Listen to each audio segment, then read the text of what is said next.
Good morning, everyone. We'll get started in just a few minutes. We still have a few people joining.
All right. Good morning and happy Monday. Hopefully you all got some time off last week for Mardi Gras and have returned this week rested and ready to go.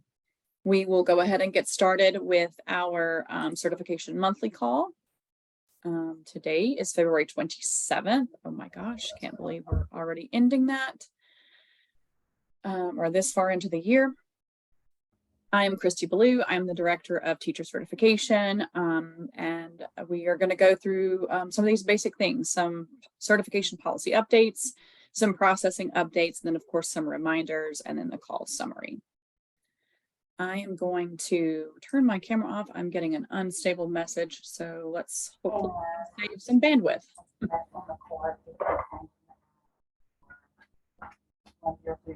Yes, ma'am. All right. Thank you. All right. Let's go ahead and move this right along. So some of our recent policy updates include information about school nurse. As many of you are aware, at the January BESI meeting, the school nurse policy was updated. The policy now states that beginning August 1st of this year, a registered nurse who holds a current valid license in good standing with the Louisiana State Board of Nursing is considered certified by BESI. Again, it does not go into effect until next school year, but we wanted to flag this for you all to make sure that you are aware. What this means is that LDOE will no longer be issuing school nurse certificates.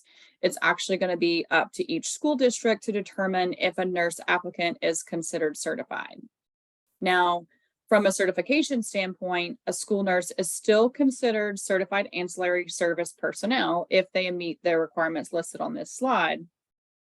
But LDOE verification of the license status and employment history is no longer required. So school systems, of course, don't need to submit a request to us for school nurses, and school nurses applying for a position can show a current valid registered nurse license in good standing with Louisiana State Board of Nursing as proof that they are a BESI certified school nurse. Again, none of this goes into effect until August 1st of this year, but that is something to start getting prepared for. So some important steps for you. If you need to verify a nurse's license, you will visit the Louisiana State Board of Nursing website. I have that linked here in this deck. And of course, this deck will be posted as per usual after the call. For certification purposes, the certificate number will actually be the same as the license number. Now, we want to ensure that your school nurse is ready to perform those functions that are required of a school nurse because it's a little bit different than maybe some other settings. And so to prepare them, we do recommend that you provide training in alignment with the school-based nursing services in Louisiana schools, a resource handbook for school nurses and school administrators, handbook there to help train your school nurses. And I have that link here as well. Some of your other important next steps would be to review your existing local policy, determine if there's any kind of edits that are needed in regarding to staffing requirements or hiring protocols, any kind of training protocols or personnel documentation practices. You'll see that we have linked a school nurse guidance document here that has some frequently asked questions about the use of LPNs in there as well. And so that guidance document hopefully has all the questions that you need answered in it. Of course, in regards to PEP or recording where they are in EdLink 360, additional details will be provided specifically to the data managers about this staff data later on in the spring for EdLink 360. The Teacher Certification Appeals Council. So that has been a topic of discussion at Bessie for the last few meetings. And of course, as you know, the Teacher Certification Appeals Council, it's a 9-member council. It is codified in law. And they are charged with evaluating the appeals of persons seeking certification in Louisiana, but have been denied. The council usually meets quarterly, and they consider appeals under certain circumstances. There are some restrictions in law that limit what types of cases that TSAC can or cannot hear or consider. But essentially, TSAC can operate outside of Bessie policy, but not outside of law. So they still have to operate within the confines of law. But of course, to be heard at any TSAC meeting, an applicant must first apply, be denied, and then they can appeal to TSAC. At October, Bessie, the board directed us to provide a report at the December 2022 Educator Effectiveness Committee meeting regarding certification appeals considered by TSAC. In that report, the department outlined an overview of existing policy. We also outlined the Compass information system, the evaluation upload timeline, and some data regarding the percentage of evaluations completed each year. It also included TSAC trends over time, and then the next steps that the department intends to take to support the teacher evaluation and certification process. Some of those details in the report included that we estimate that there's about 45,000 to 51,000 teachers in public schools statewide. And even in the years with the most appeals, the cases that involved educators that were lacking the necessary years of effectiveness was less than 0.5% of the Louisiana teacher workforce. However, of those appeals that were submitted, the number and percentage related to cases involving adequate evaluations range from 0% of the cases submitted to TSAC to over 51% of those cases submitted to TSAC in the past 10 years. And it's been approximately 30 educators each year in the past 2 years that have had to appeal to TSAC because they lacked the necessary effectiveness. So at the January meeting of the board, Dr. Davis requested that we provide an update report to Bessie in March of 2023 to provide the status of the Compass evaluations that are entered into the system, to update any appeals considered by TSAC for educators denied certification due to lacking those 3 years of successful evaluations. And then, of course, the measures that we plan to take this year to encourage and support and ensure educators are evaluated by school systems. They also tasked us with taking a look at the possibility of seeking a change for the 2023 legislative session to determine if that was necessary.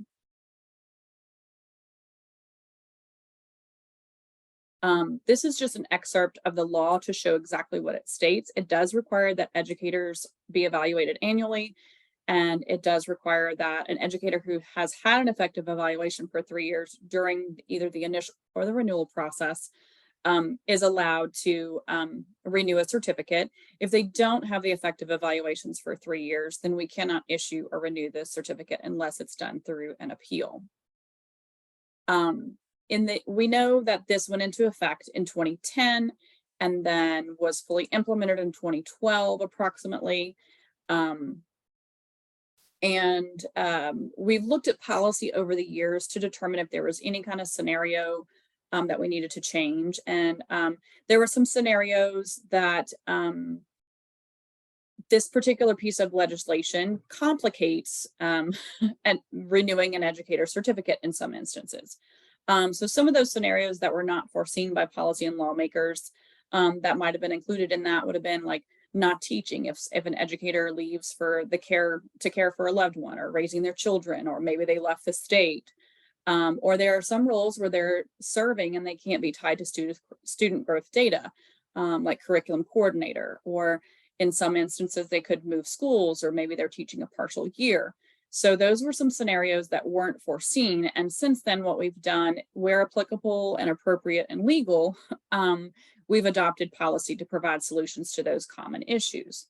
Now, there is an issue that still complicates certification for an educator, and that happens when a school system or a principal or someone at the school system doesn't evaluate the teachers as required by law. If an educator doesn't have those 3 effective evaluations, then we can't renew their certificate. They are denied. And so their only option is to appeal to TSAC at that time, to have more time added to their certificate to earn those effective evaluations. And in some instances, the lack of the evaluation is no fault of the educator. In some instances, they're hopping schools, leaving, different things. And, sometimes there's just circumstances beyond everyone's control. But in some instances, the lack of the evaluation is not the fault of the educator, but it's the educator that has to go through the appeals process to either regain or maintain their certificate. What we did find in looking at the data was that approximately 90% of all teachers are evaluated every year. And then, of course, since 2012, with the exception of 2 years that were higher than that, about 30 educators per year appealed to TSAC to have additional validity added to their certificate so that they can fully renew. It is less than 0.5% of the teacher population. But, in this world of a teacher shortage, every educator counts.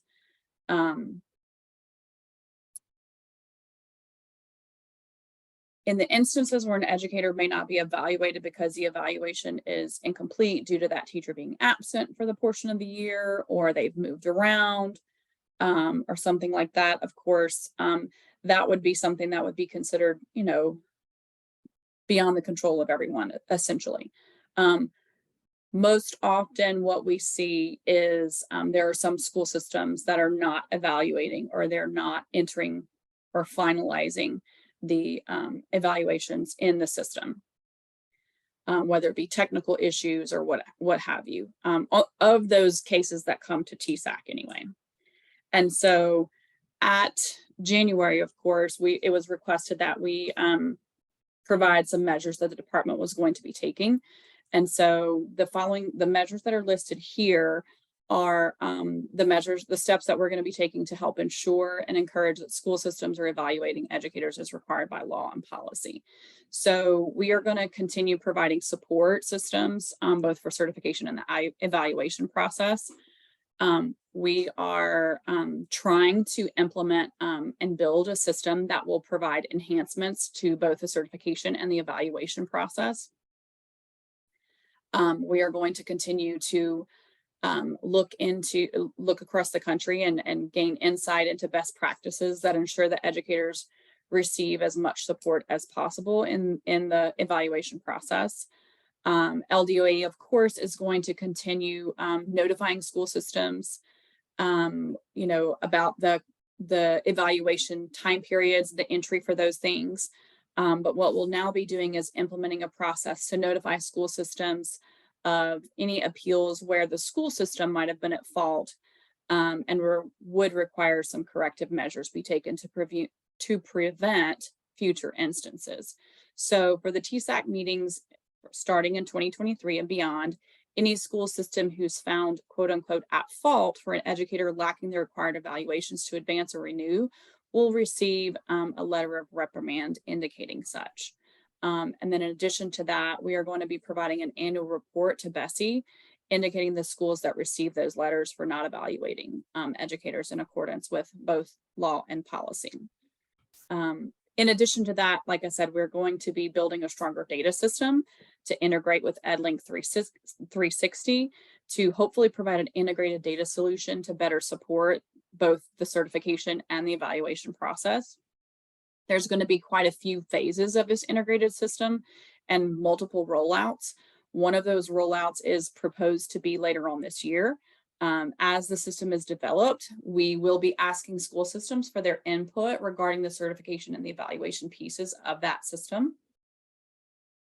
We are also going to continue to explore best practices in teacher evaluation, certification, and other key policies to provide some evidence-based recommendations to increase the support for the Louisiana schools, Louisiana educators, and then of course, in turn for Louisiana children. We hope to continue to identify opportunities to improve communications with our school systems, and specifically those where educators have experienced challenges with renewal due to lacking those effective evaluations.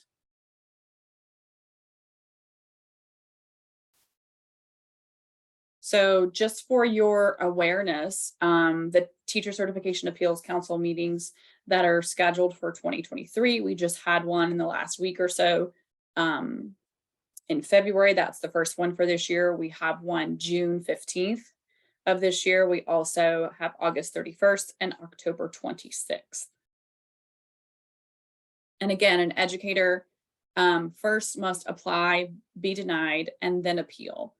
And of course, the appeals packets are sent to a separate appeals email address. That's 1 month, approximately 1 month prior to the TSAC meeting.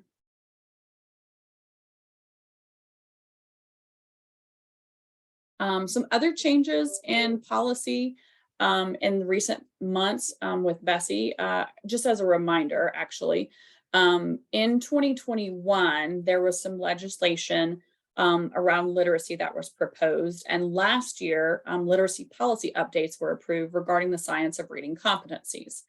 Some of those policy updates included updating to the science of reading competencies, including in that in all of the literacy coursework. While the teacher preparation providers do have some time to design and restructure their teacher preparation literacy coursework, the policy around add-on requirements actually came off of notice of intent in January, so those became effective in January. The changes for the coursework include the requirement for 9 semester hours of literacy coursework for all special education areas.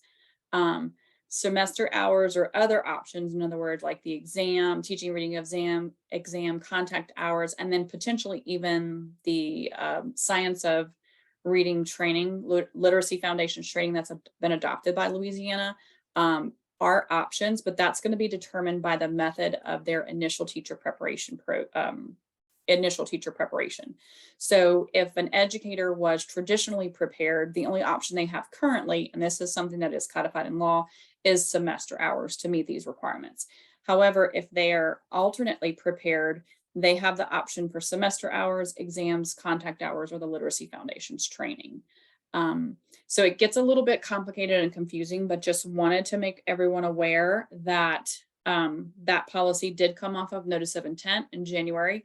So for the preparation providers that are on this call that may have like a whole, especially for private providers that may have a holistic program approved for a special education add-on, you may want to provide that information to your educators that until such time when you update your program requirements, which you have some time to do, there may be additional coursework that is required for them. And then of course, the other piece to that is it really depends on how they are prepared initially as to what options they have to meet those literacy requirements. Again, if they were traditionally prepared at a college or university through a bachelor's degree program, then semester hours is the only option they have.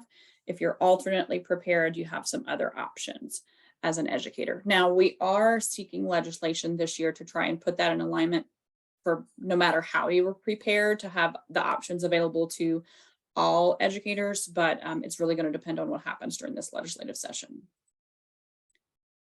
All right, we'll pause right there for a minute to see if there's any, that was a lot of information, and we'll pause to see if there's any questions from anybody from that section.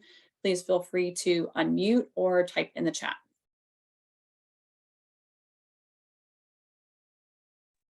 Hi, Christy. This is Cindy from UL Lafayette. Good morning. I was hoping you could hear me. I just have a question around the 24-25 completers being required to meet the literacy requirement. Am I reading that right? Those who are completing in 24-25 or those beginning in 24-25? So the way the policy reads is beginning the 2024-2025 school year, completers will be required to have that literacy foundations training. Because those of our students who will be completing in 24-25 started in a catalog that probably did not include that. Like 3-4 years ago, you know what I mean? Like Right. that wasn't a requirement in our university coursework at the time. At that time. Right. I can I just don't know legally if we can make them, you know what I mean, take a course now that wasn't required when they started in 2020, for instance. Right. I can take that information back to our literacy team and our policy and our legal team and see if there's anything that we can change as far as policy is concerned. I just wanted to flag this for everyone since it's now off of notice of intent, at least for add-on purposes. But that is a good question. So your 2024-2025 completers would have started in a different catalog. Yes, and I think our understanding of the policy was that those students starting in 2024-20, because we can't even add to our 23 catalog at this point. 23-24, that was due last year. Right. Let me pull up that language actually really quick to be sure that maybe I didn't have it incorrectly. Let's see.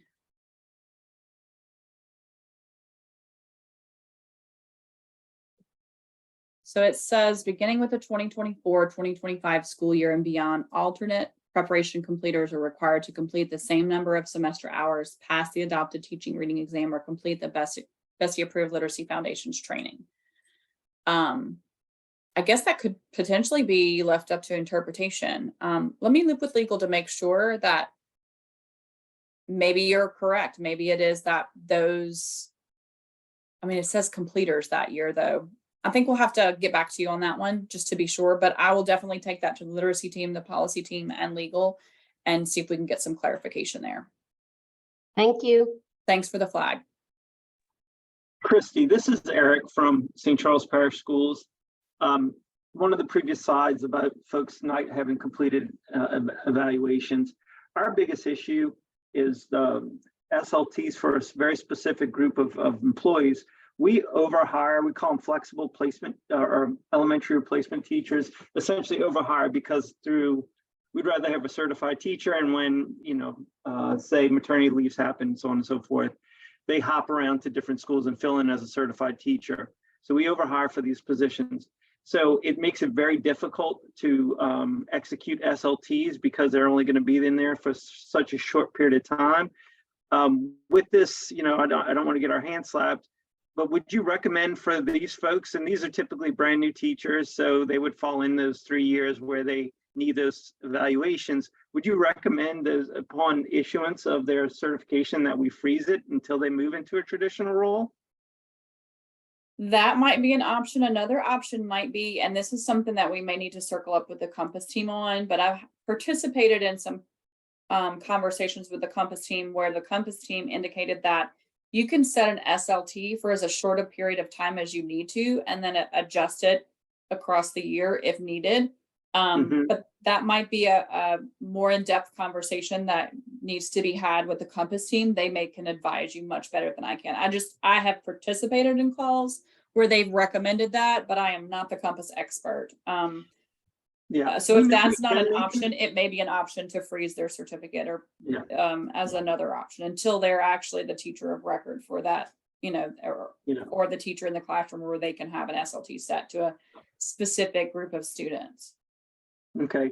Do you know if the Compass team would have recommendations for such short SLTs? Because I know we can do it. It's just logistically to create them makes it, if we really, if there's any value to the SLT, yes, I know we can create it, but it's just checking a box to check a box as opposed to any real value of the data you gain if there's growth. You know what I'm saying? Yeah, they may have some examples. I'm not real sure. I know in the context of some of these conversations that we were having, it was in a different type of setting, like some of the alternative schools and, DOJ, those types of things like that, where students are in and out a lot. And so they may be able to, the Compass team may be able to help you solve this particular scenario around SLTs. And if not, then I would say that the next option would be operational role. Thank you. You're welcome. Looks like we have something in the chat. Will nurses that currently hold an ancillary with an expiration date no longer have to extend the ancillary after August? That's correct. So after August, so if they expire sometime after August, they will no longer have to extend or renew it. That's correct. Any other questions? I do also want to clarify. So when we're taking a look at the data for these educators in TSAC, before we make a determination on whether or not a school is quote unquote at fault or not, we're looking into all the scenario. We're looking into our little window of Compass. We're getting with the Compass team to see if there was any sort of technical issues or anything on their end that they're aware of before any of these letters go out. So I just want to make sure that we are also doing our due diligence before we determine if a school is quote unquote at fault or not. And it may or may not necessarily be the current school where the educator is employed. Sometimes, you inherit educators that have been at a school system where maybe a principal was out and didn't finalize their evaluation. So we wouldn't send it to the current school necessarily. We would send it to, if a school is determined to be at fault, we would send it to the one where the evaluation was not completed. Looks like we have another question in the chat about sending an update to everybody on the call once we visit with the legal team around the literacy policy in question. Yes, absolutely. I'm hoping that I can find that out before tomorrow's prep provider monthly call. Now that we have this question in place, to make sure that we can get that clarified before tomorrow. And if so, I'll provide it on tomorrow's preparation provider monthly call. If not, we'll find a way to communicate it out, whether it be in the newsletter for prep providers or another monthly call. Great questions.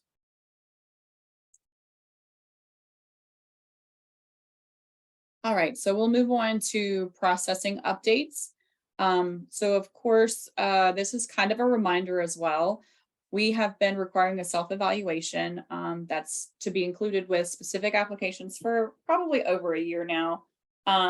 During this time when we were requiring them as a professional courtesy, either in office hours or first line review, we've made some accommodations, so to speak, regarding the self-evaluation. Sometimes first line review has requested that the application that was missing that be sent back via email during the initial review. And that was to kind of just help folks to remember that they needed to include it. However, a couple of months ago, we did provide some information saying that beginning February 1st of this year, the first line review was no longer going to request those via email. And so if that self-evaluation checklist is not included, as a part of that application, it's considered a required document. And so if it's not included when it's reviewed by a specialist, it's going to be considered an item missing. So it could result in an additional fee if it's not included initially. So just wanted to flag that for everyone again, that February 1st deadline has passed. We started reminding a couple of months before that. Just wanted to make sure that everyone was aware it has passed. We are now not asking for those. And so if it's missing, then it's counted as an item missing and could cost an educator additional fees. Some additional updates. As you all are aware, we are working with some additional resources to process applications. And as we train those additional resources to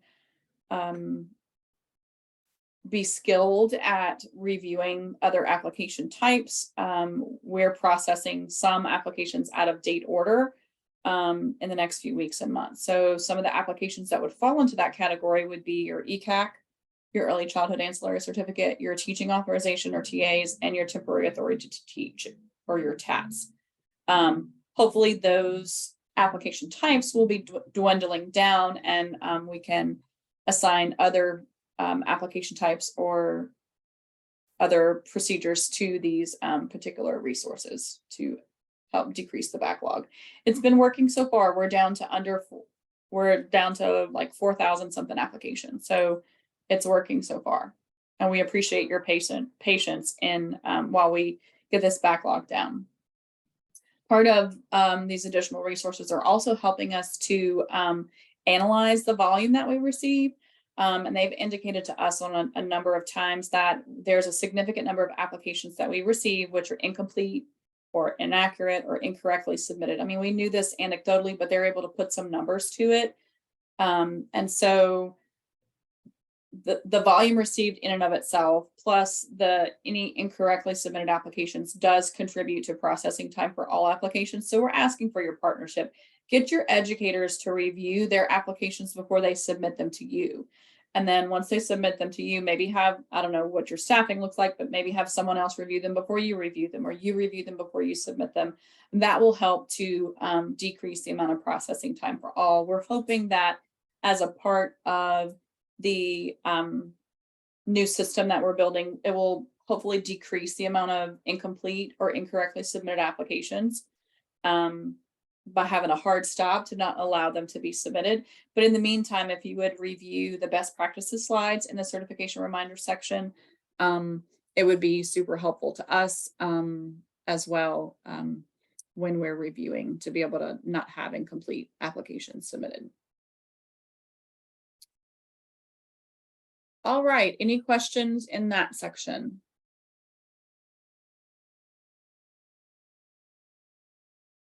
Again, feel free to unmute or type in the chat. Christy, this is Paula. I just wanted to remind those who are downloading the self-evaluation checklists from the website. We are aware that some of them still have fields that request or indicate a superintendent's or employer's signature. That is not the case. The self-evaluation worksheet, it's like a worksheet. We no longer require anyone's signature on the self-evaluation other than the educator themselves if they want to sign it, but it is a worksheet only, not a legal document, so to speak. And those will be revised and updated with the current Department of Education template in the upcoming months. Yes, thank you for that reminder.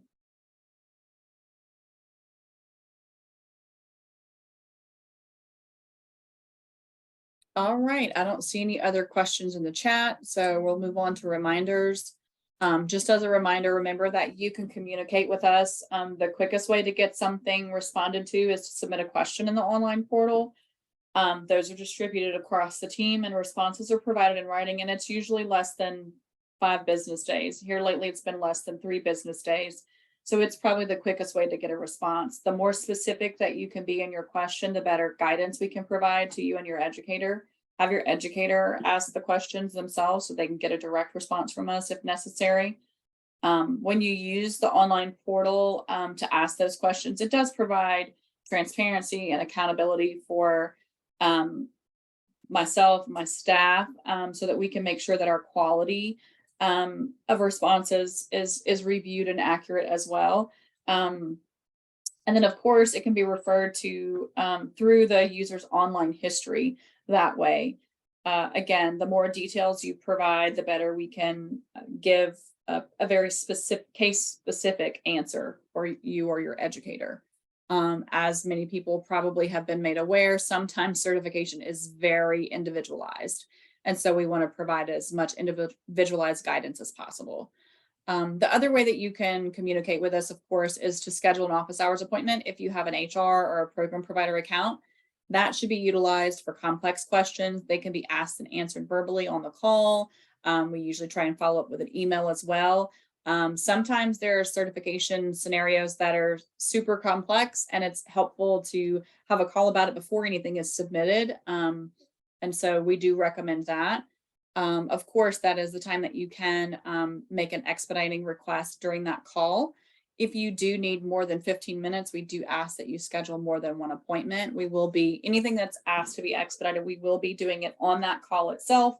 So, you know, you'll need to answer. There may be some questions that we have for you. So it'll be done during that 15-minute call. Again, the best practices are on the next two slides, just to kind of help your educator and yourself or any of your staff to, you know, ensure that a good complete application packet is submitted. And of course, just like in a classroom, some of you are doing it really, really well. And some, you know, could review and help us out a little bit.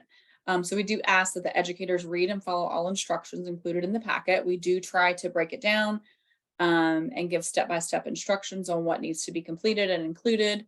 And make sure when you that the educator, or I don't think any school systems are really doing this, but make sure that the educator doesn't include parts from other applications. Like don't include a request from an EV for an RH or vice versa. If you are scanning and printing, there shouldn't be a whole lot of scanning necessary because a lot of it can be done electronically. We do ask that you scan upright in the order of the application checklist and then combine them into one PDF. We know that sometimes transcripts are protected and they can't be included in that, but everything else should be able to be. Sometimes ETS scores can't be included, but as many things as you can put in one PDF file, it helps significantly in decreasing the amount of time that it takes to process an application. If you have a physical scanner that you're using, or like Genius Scan or an app on your phone or something, a lot of those do have settings that can allow scanning of multiple documents into one file. Choose the appropriate category for the application when it's being submitted. That helps us to distribute the application types appropriately. It's really important right now, since we don't have fully trained specialists, or as many fully trained specialists as we've had. Since we have folks in training, it helps us to prioritize and, you know, allot cases according to what they've been trained on. And so that really helps in the workload distribution. And then of course, please ensure that questions are submitted as questions and applications are submitted as applications and not vice versa. Again, that helps with the workload distribution. Make sure with those self-evaluations, which of course are now required, that course titles and course numbers are included. And this is for your educators. They took those courses. They know what's in that, what should apply to that particular checklist. If there's something that you're submitting that requires a license, like speech pathologist or something, please ensure that it has current validity. If a graduate degree is a qualifying requirement for the issuance of a certificate, for example, you need a master's degree as one of the qualifiers for a level 3 teaching certificate, that degree is actually going to be placed on the certificate at the time of the add-on or the higher level. There's no need to apply for the degree to be added separately, and no need to pay for the degree to be added separately to the certificate. This is also applicable for like EDL eligibility or some endorsements like academically gifted. One thing to note, if they already have a letter of eligibility and they want the certificate, letters of eligibility now require a picture ID and a copy of social security card along with a new professional conduct form so that we can issue the certificate. Any other questions? Looks like there's a question in the chat. Is there any point in putting a certificate in a non-practicing status if it is already expired? Kelly, that really depends. So if the educator used the entire validity of the certificate as a teacher, then no, there would be no point into putting it into non-practicing status if it's already expired. However, if the educator was not teaching on it the entire time and it has expired, then there would be a point in putting it into non-practicing status for any time that they were not serving as a teacher of record in the state of Louisiana. I hope that answers your question. Any other questions?